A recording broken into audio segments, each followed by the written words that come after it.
మాతృదేవోభవ. వచ్చిన గౌరవముల విభారతి పాదములల్లు తీవెలవు, కృచ్చిన ముళ్ళ కంచెలవి గుండెలలోన గులాబీ పువ్వులవు, ముచ్చెమటల్ స్రవించును అవి ముత్యములు ఈ బ్రతుకాలి చిప్పలో, మెచ్చడి స్నేహభావముల మేలి మెరుంగులు జీవితాలకు, మెచ్చడి స్నేహభావములే మేలి మెరుంగులు జీవితాలకు.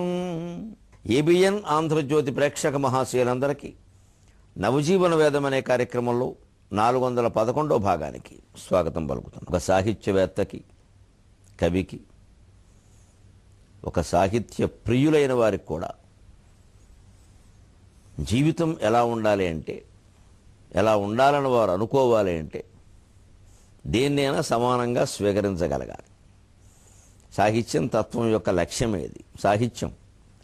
సాహిత్యంతో ఆగిపోకూడదు, అది తత్వంగా పరిణమించాలి. అప్పుడు లోకంలో మనం నిలబడగలుగుతాం, లోకాతీత స్థితిలో, గుణాతీత స్థితిలో ఉండగలుగుతాం. ఏవో మనకి గౌరవాలు కలిగాయి, అవన్నీ భారతీదేవి పాదాలకు అల్లుకుపోయే తీగలు, పువ్వులు. గుర్చిన ముళ్ళ కంచెలవి గుండెలలోన గులాబీ పువ్వులు. విమర్శలు, వ్యతిరేకతలు ఉంటాయి ఎవరికైనా. మనం అన్నదే ఎదుటి వాళ్ళు ఒప్పుకోవాలని ఏం లేదు. మన భావం మనకెంత ముఖ్యమో వారి భావం వారికెంత ముఖ్యం. ఒక్కోసారి కొన్ని గుండెకి ముళ్ళల్లా గుచ్చుకోవచ్చు కూడా. కానీ ఆ గుచ్చుకున్న ప్రతి ముళ్ళకి పైన, ప్రతి ఏ రకమైనటువంటి ముళ్ళకైనా పైన గులాబీ పువ్వులను పూయించుకోగలగాలి. విమర్శలు రాళ్ళు లాంటివి అయితే ఆ రాళ్లతో మెట్లు నిర్మాణం చేసుకుని ఎదుగుతాడు అంటారు ప్రతిభావంతులైన వ్యక్తిని గురించి. అంచనా గుచ్చిన ముళ్ళ కంచెలు గుండెల్లో గులాబీ పువ్వులే మరిన్ని పద్యాలు పూయిస్తాయి, నష్టమే లేదు. ముచ్చెముటలు స్రవించును. ఈ కష్టపడ్డంలో, ఈ శ్రమేక జీవన సౌందర్యంలో బయటపడిన ప్రతి చెమట బిందువు అది ముత్యమే. అది అమ్మవారి పాదాలతో దగ్గర ముత్యాలతో అభిషేకమే, పూజే. ఈ బ్రతుకంతా ఆలిచెప్పే ఆ శ్రమపడగా లభించిందే ముత్యం. అందుకే ఎప్పుడూ నవతరం శ్రమపడి లభించిన దాన్నే అనుభవించాలి. ఏదో తక్కువ కష్టంతో ఎక్కువ ఫలం రావాలనుకోవడం చాలా, ఇవాళ ఈజీ మనీ అంటారు ఆంగ్లంలో, అది ఒక సిద్ధాంతం అయిపోయింది. ఈ అత్యాశలు, ఈ దురాశలే ప్రకృతిని, పర్యావరణాన్ని నాశనం చేసి మొత్తం అందరం, కొంతమంది దురాశాపరుల కారణంగా మొత్తం ప్రపంచంలో ఎవరూ బతకలేని పరిస్థితి వస్తుంది. అంచేతను స్రవించిన ప్రతి చెమట బిందువు ఒక ముత్యమైతే ఆ ముత్యాల హారం బాగుంటుంది. కానీ అసలు చెమటే పట్టినటువంటి ఏసీ గదిలో ఎక్కువసేపు ఎలా ఉంటామండి? కష్టపడడంలో ఉండే ఆనందం అందులో ఏముంది?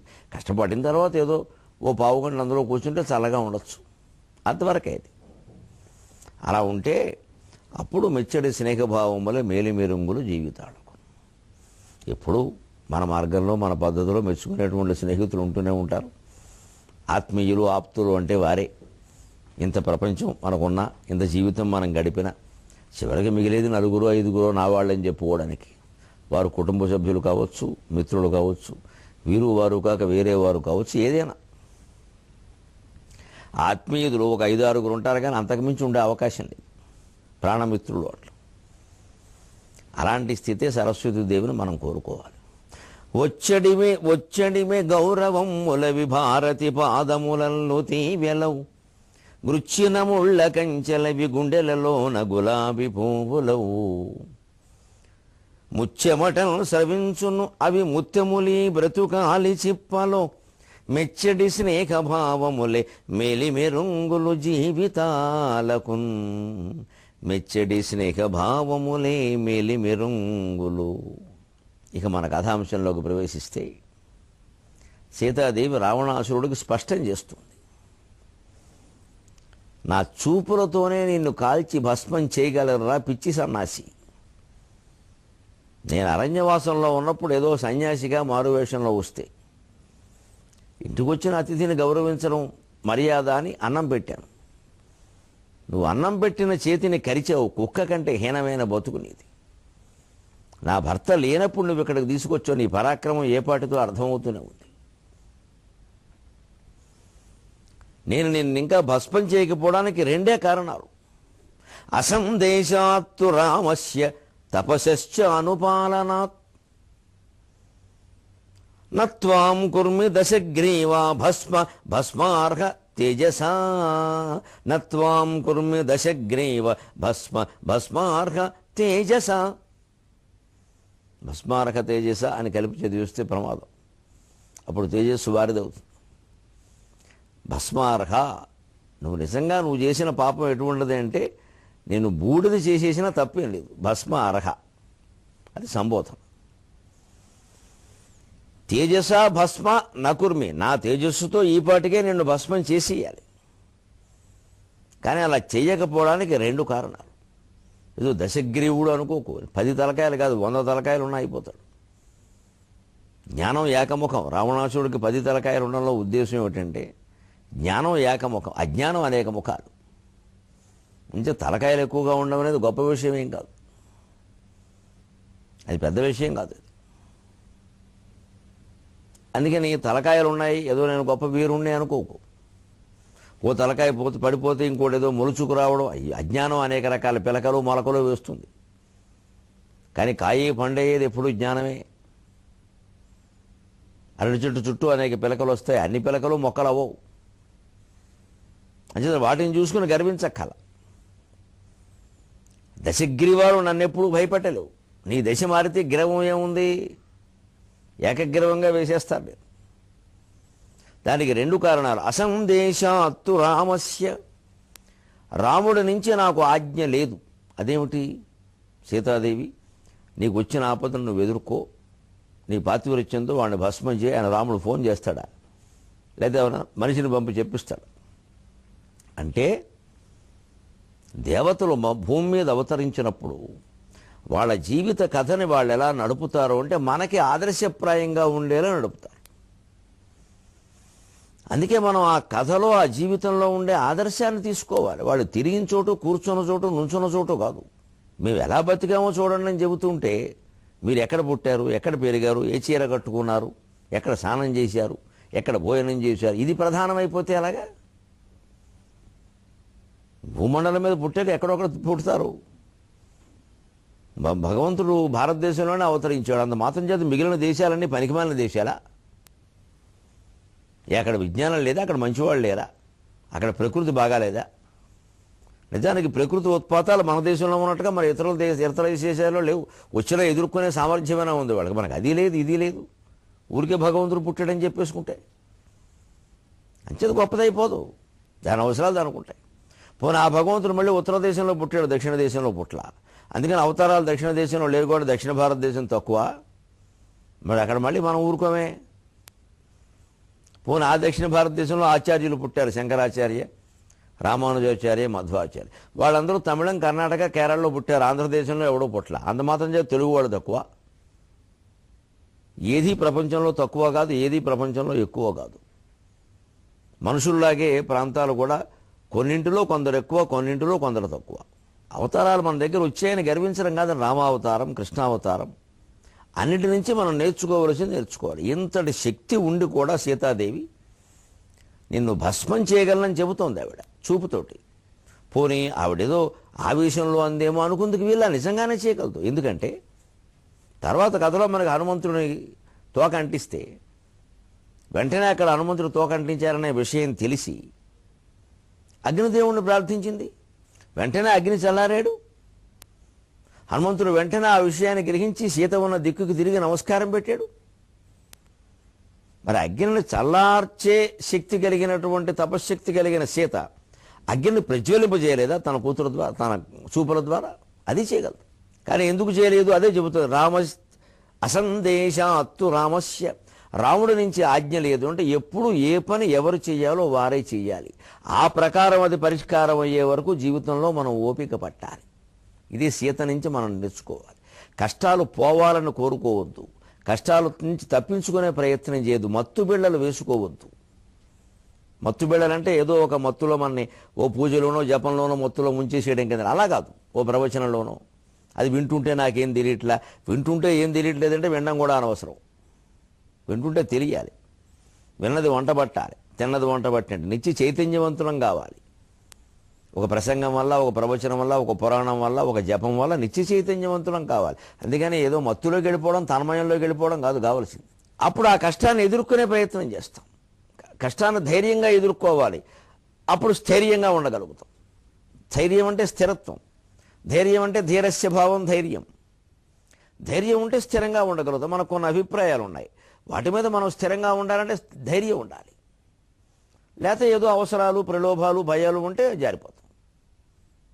ఏదో వాడు చెప్పినట్టు ఒప్పుకుంటే మనకు అసలు ప్రయోజనం ఉంది, వాడితో తగాదా పెట్టుకోకూడదు అని సరిపెట్టేసుకుంటాం.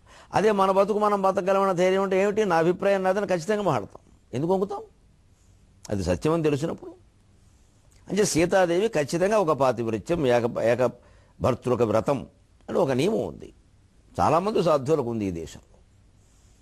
లొంగ తలుచుకోలేదు ఆవిడ. ఆ ధైర్యం ఉంది కాబట్టి స్థిరంగా ఉండగలుగుతాం. రాముడు ఖచ్చితంగా రావలసిందే, రక్షించుకోవలసిందే. అంతవరకు ఆవిడ అలా ఉంటుంది. తను తాను రక్షించుకుని వెళ్ళిపోతే రామాయణ ప్రయోజనం వేరుగా ఉంటుంది. అక్కడ రాజుగా తన కర్తవ్యం తాను చేయాలి. ఇక్కడే మనం విశ్వామిత్ర యాగ రక్షణకి విశ్వామిత్రుడు ఎందుకు ప్రయత్నం చేయకుండా రాముడిని అడిగాడో కూడా తెలుసుకోవచ్చు. విశ్వామిత్రుడు, వశిష్ఠుడు, జమదగ్ని, భరద్వాజులు అందరూ తపస్సులు చేసుకుంటారు. వాళ్ళ తపశ్శక్తితో తాటకను చంపేయగలరు, పెద్ద విషయం కాదు. కానీ చేసిన తపస్సు పోతుంది, మళ్ళీ చేసుకోవాలి. మరి తపస్సులు ఎందుకు? ప్రతిరోజు ఏదో ఆటంకం తపస్సు కలుగుతుంది. వాళ్ళ తపశ్శక్తితో వాళ్ళ ఆటంకాన్ని ఎదుర్కొంటే తపస్సు ఆటంకం అయిపోయింది. జమా ఖర్చు సరిపోయింది, మిగిలిందే ఉండదు. అందుకే వాళ్ళు ఏం చేస్తారు, రాజరక్షణ కోరతారు ఖచ్చితంగా. అసమర్థులే కాదు, రాజు పని రాజు చెయ్యాలి. భౌతికమైన రక్షణ రాజు కల్పించాలి. దానికి రాజు ఆయుధాలు చాలు, తపస్సు దుర్వినియోగం చేయకూడదు. కామధేనువు నుంచి సైన్యం కూడా వచ్చింది. వశిష్ఠుడు ఎప్పుడు వినియోగించాడు? విశ్వామిత్రుడు తిరగబడి దండయాత్ర చేసినప్పుడు వినియోగించాడు, కానీ మామూలుగా వినియోగించలేదు. ఎప్పుడైనా రాజుగారు అవసరమై అయోధ్యను పాలించేవారో మరొకరో, ఏవయ్యా వశిష్ఠ నీ దగ్గర కామధేను ఉందిట కదా, అది సైన్యాన్ని కూడా పుట్టించిందిట, రాజసైన్యంలో కొంచెం తక్కువైంది పంపించమంటే పంపించరు. జరగదు అలాగది. మీ సైన్యంతో మీరు మీ పాటలు పడి పాడాల్సిందే. అదే సద్వినియోగం దుర్వినియోగం తేడా. ఎప్పుడు యోగశక్తుల్ని చిల్లర ప్రయోజనాల కోసం వినియోగం చేయకూడదు. తప్పనిసరైన లోక కళ్యాణం కోసం తప్ప. ఆ యజ్ఞం లోక కళ్యాణం కోసమే. దానికి భౌతిక రక్షణ కల్పించాల్సిన బాధ్యత ప్రభుత్వానికి ఉంది. అందుకని రాముడు రమ్మన్నాడు. అప్పుడు వీళ్ళ తపస్సు పెట్టుకో. పైగా తపస్సులో ఎప్పుడు ఆరోవంతు ఫలాన్ని ధారపోస్తారు. ఈ దేశంలో ప్రజలు పన్ను కట్టినట్టే ఋషులు తపస్సులో ఆరోవంతు ఫలాన్ని రాజుకు ధారపోసేవారు. అందువల్ల ఆ రాజు ఎంత పెద్ద రాజులు దండయాత్ర చేసినా తపఃఫలం కూడా కలిసి రావడం వల్ల జయించినటువంటి సందర్భాలు చాలా ఉన్నాయి. తక్కువ సైన్యంతో కూడా గెలిచారు. పాండవులు యుద్ధంలో గెలిచారంటే కేవలం వాళ్ళ పరాక్రమం కాదు, కుంతీదేవి తపఃఫలం ఉంది, కృష్ణుని యొక్క అనుగ్రహం ఉంది. ఈ రెండూ లేకుండా వాళ్ళ సాధ్యమా? అదే తపఃఫలం. అంచేతన విశ్వామిత్రుడు అలాగే పైగా అక్రోధస్తపసాం. ఒక తపస్సులో ఉన్నప్పుడు ఎప్పుడు క్రోధం పనికిరాదు. అందుకే తపస్సులో ఉండదలుచుకున్న వాళ్ళు ఎక్కడో హిమాలయాల్లో, గుహల్లో ఎక్కడో ఉంటారు, ఎవరికి కనపడకుండా. ఎందుకంటే 10 మందిలో ఉన్నాక కోపము తప్పదు, జాలి తప్పదు. వాళ్ళు తపస్సులో ఉన్నవాళ్ళు పరమహంస పరివ్రాజక ఆచార్యులైన వాళ్ళు దినపత్రిక చదవకూడదు. చదివితే ఇంకా ఆచార్యులు కాదు, సన్యాసులు కాదు, అయిపోయింది. ఎందుకంటే చదివాక ఏదో తెలుస్తుంది, ఏదో కల్పించుకోవాలనిపిస్తుంది, జాలి ఇస్తుంది, కోపం వస్తుంది. లేకపోతే ఏదో మన గురించిన వార్త ఏదో రాశారు, మన ఫోటో వచ్చిందో చూసుకుందాం అనిపిస్తుంది. ఫోటోలు ప్రచారాలు వచ్చాక ఇంకా పరమహంస ఎందుకు, పరివ్రాజక ఎందుకు, ఆచార్య ఎందుకు? సన్యాసులకి లక్షణాలు ఇవన్నీ. పేపర్ చూడకూడదు, టీవీ చూడకూడదు. లోకంతో వాళ్ళకి సంబంధం లేదు. వాళ్ళు జపం చేసుకుంటూ వాళ్ళు తపస్సు చేసుకుంటాం. ఆ తపస్సే లోకాన్ని కాపాడుతుంది. అందుకే ఋషులు పూర్వం దుర్గమమైన అరణ్యాల్లోకి వెళ్ళిపోయేవారు. ఇది తపశ్చానుపాలయన్. రాముడు ధర్మం రాముడు చేస్తాడు. ఆ చేసే పరిస్థితి లేకపోతే ఆయనే కబురు చేసేవాడు. తాను అసమర్థుడే, నువ్వు చేసుకో, ఇంకా రామాయణం ఎందుకు అంటే, శక్తియుక్తులు ఉన్నటువంటి మహానుభావులు కూడా ఒక్కోసారి ఎందుకు క్షమిస్తారు అంటే, కాలక్రమంలో మన కష్టం తీరుతుంది, ఈ కష్టాన్ని మనం తప్పించుకునే ప్రయత్నం చేయొద్దు. ఎందుకంటే ఒక భయంకరమైన కష్టం, ఒక భయంకరమైన వ్యాధి మనకు వచ్చి ఎంతకీ తగ్గడం లేదు, పోవడం లేదు అంటే ప్రారబ్ధ కర్మవశాత్తు వచ్చింది. దాన్ని ఇప్పుడు తప్పించుకుంటే సగంలో మళ్ళీ అనుభవించాలి. అందుకే ఆత్మహత్య మహాపాపం అని చెప్పారు శాస్త్రాల్లో. ఎందుకని? అనుభవించాల్సినటువంటి కర్మల కోసమే జీవితం ఉన్నప్పుడు, పుణ్యమైనా పాపమైనా మంచి చెడ్డలన్నీ అవి అనుభవించకుండా సగంలో మనం దానికి ఏదో తలుపేసి మూసేస్తే మళ్ళీ వీటిని అనుభవించడానికి మళ్ళీ పుట్టాల్సిందే. అందుకే వాళ్ళు భూతప్రేత పిశాచాలు అవుతారు, చింత చెట్లు వేప చెట్లు పట్టుకు వేలాడతారని చెప్పారు. ఎందుకంటే వీరు తర్వాత ఎత్తవలసిన జన్మ ఏమిటో నిర్ధారణ కాల. ఎందుకంటే ఈ ఫలాలు పూర్తి కాలేదు. ఆ జన్మ ఎత్తాలంటే అంతకుముందు ఎవరు తల్లిదండ్రులు కడుపున పుట్టాలో ఆ తల్లిదండ్రులు పుట్టాలి. పోనీ ఒక గుర్రంగా పుట్టాలి. ఆ ఆడగుర్రం పుట్టద్దు, పుట్టకుండా ఈవిడెలా గుర్రంగా పుడుతుంది, ఆత్మహత్య చేసుకున్న అబ్బాయి గుర్రంగా పుట్టాలనుకుందాం కర్మఫలాన్ని బట్టి తర్వాత జన్మ. ఆ తల్లి గుర్రం పుట్టకుండా పిల్ల గుర్రం ఎలా పుడుతుంది? అందుకని ఆ తల్లి గుర్రం పుట్టే వరకు ఈ చెట్లు పట్టుకు వేలాడతాడు. తప్పదు, ఏదైనా అంతే. మనిషిగా పుట్టాలన్నా అంతే. అందుకే ఆత్మహత్య మహాపాపం. అది దోషమే కాదు, మహాపాపం కూడాను. ఒక నిర్మాణ ప్రణాళిక, మన కర్మ ప్రకారం ఏర్పడిన ప్రణాళికకి మనం అడ్డం వేసేస్తున్నాం దానికి. మళ్ళీ ఇన్ని అనుభవించక తప్పదు. అది శాస్త్రం ప్రకారం దోషం, చట్టం ప్రకారం దోషం.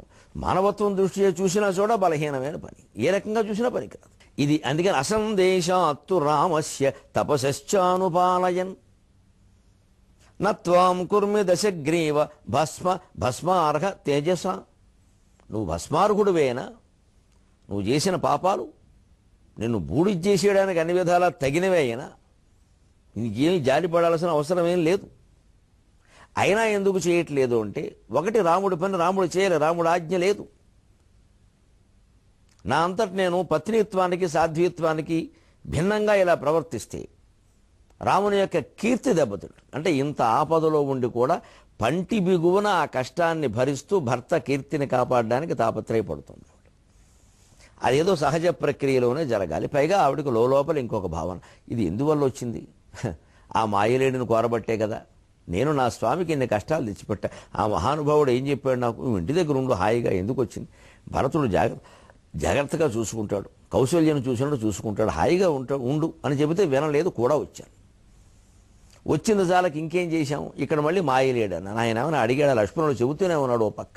అయినా నా అంతటి నేను కోరబట్టి ఈ కష్టాలన్నీ వచ్చాయి. ఈవేళ మళ్ళీ స్వామికి రావలసినటువంటి పేరు కూడా రాకుండా నేను అపకీర్తి తెచ్చిపెడితే అలాగే భార్యను ఆయన కాపాడుకోలేకపోయాడు, ఆవిడే కాపాడుకుందంటూ. సీతా స్వాత్మాభిమాన వివరణకి స్వాగతం.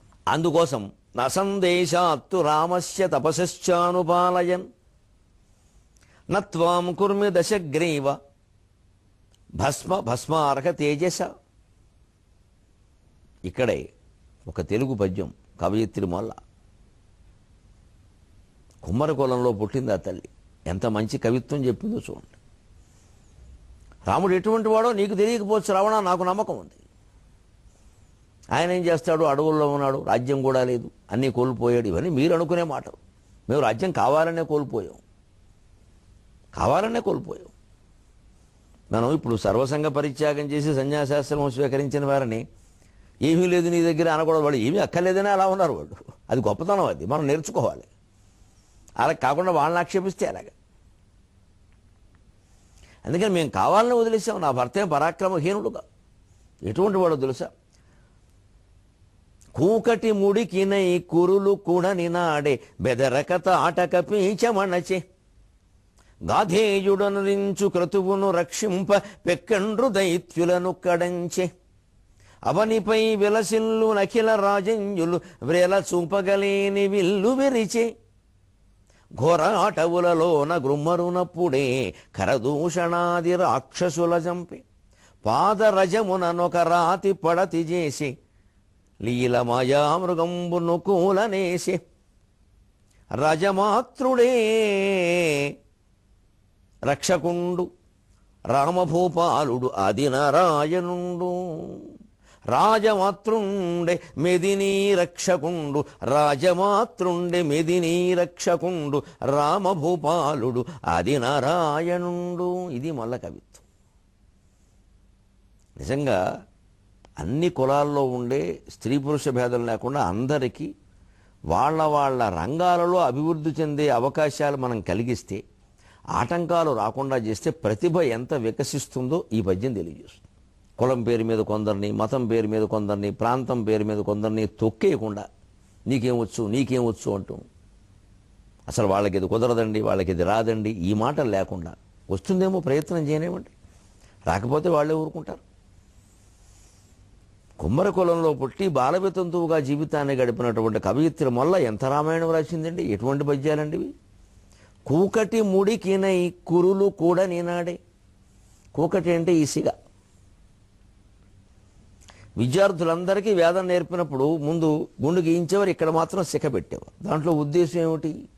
ఆ వేషం ఎందుకు? ఈవేళ కాన్వెంట్లో చదువుకున్న పిల్లల్ని గమనించండి.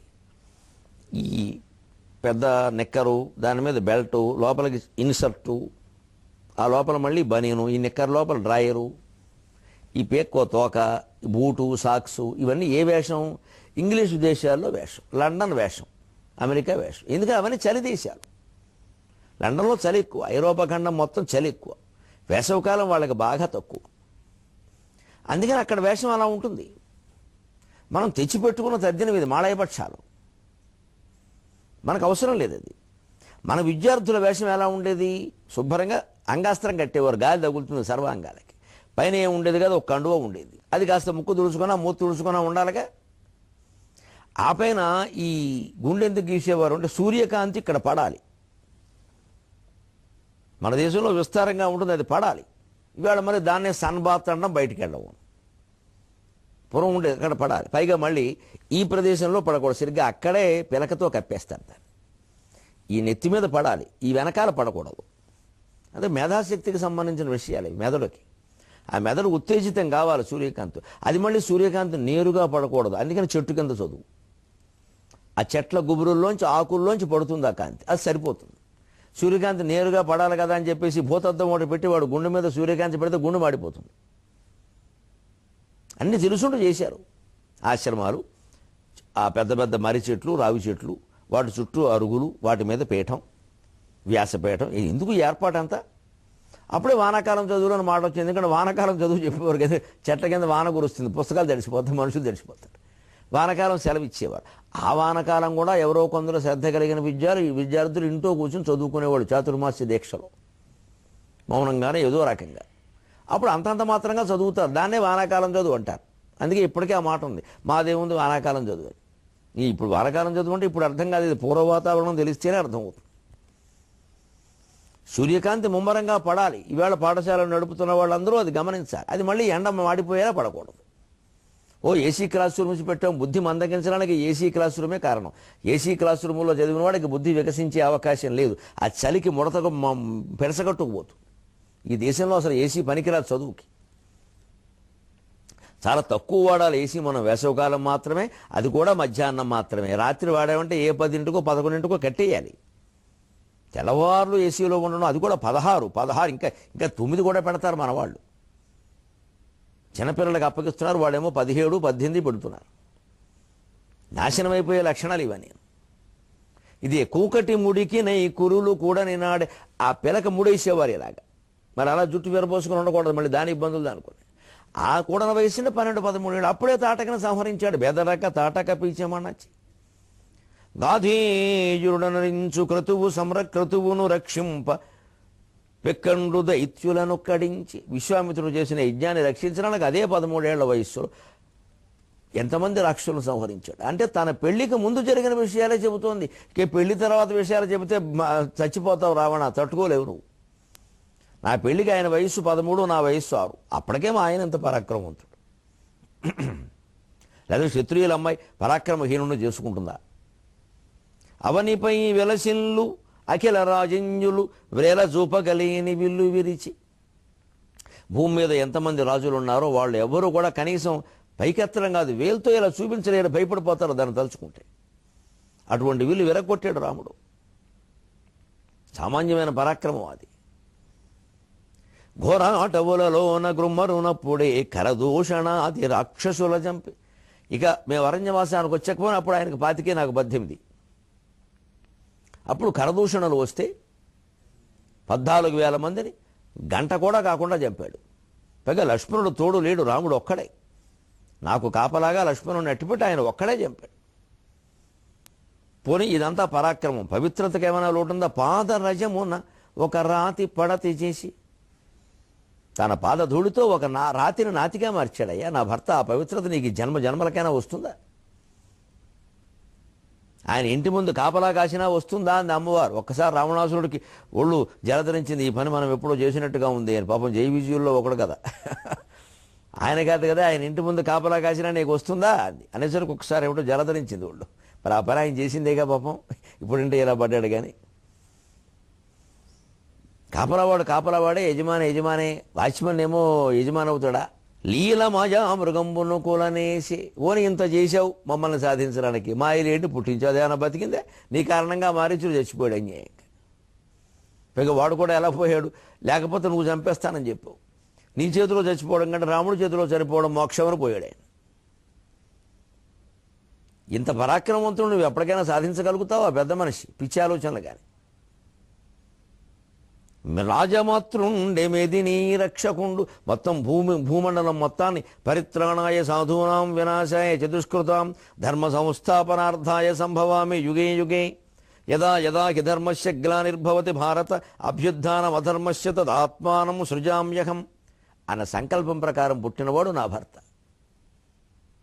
మెదినీ రక్షకుడు, రామభూపాలుడు, ఆదినారాయణుండు, శ్రీరాఘవం దశరథాత్మజమప్రమేయం సీతాపతిం రఘుకులాన్వయరత్నదీపం ఆజానుబాహుం అరవిందదళాయతాక్షం రామం నిశాచర వినాశకరం నమామి. మళ్ళీ 23:30 గంటల్లో మనం కలుద్దాం. అంతవరకు రామనామంతో పునీతమైనటువంటి తెలుగు భాషలో మనం మాట్లాడదాం.